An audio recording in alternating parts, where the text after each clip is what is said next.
Yes, sir. Can you give us any clarity on the cuts, the latest cuts to, not including the Burma stuff, but the cuts to USAID and funding to the World Food Program that happened, essentially over the weekend? Because I understand there may have been some changes to those cuts. Well, yes. So let me get to those details because that is important. We have one thing we can say, because this is a large conversation and various different countries are involved. First of all, 85% of previously existing USAID programs with the World Food Program worldwide remain active and ongoing. So that's 85% when we're talking about the effort that the country has made and continues to make.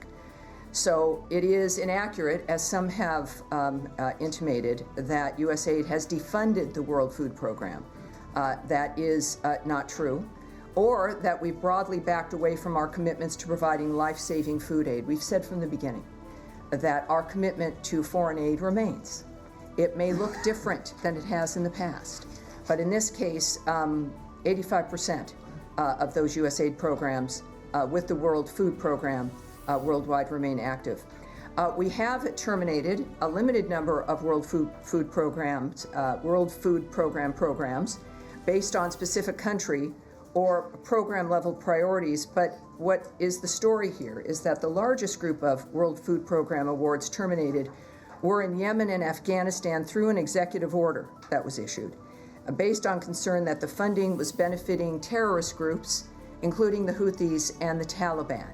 These concerns with UN funding have been documented and discussed for years, which is why USAID paused all food assistance in northern Yemen through WFP specifically to mitigate any interference by the Houthis, and has intermittently suspended food assistance across Afghanistan to mitigate Taliban interference.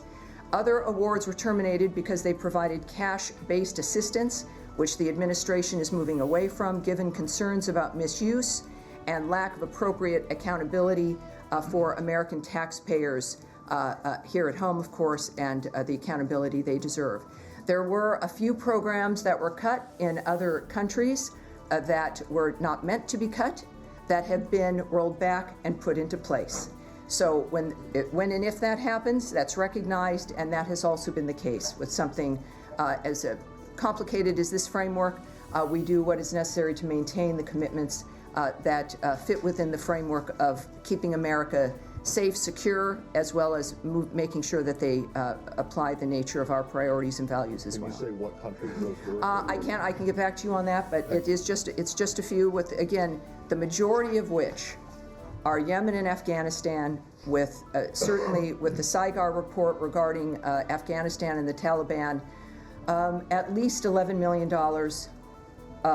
being siphoned or enriching the Taliban in the process of that food aid. All right, any question?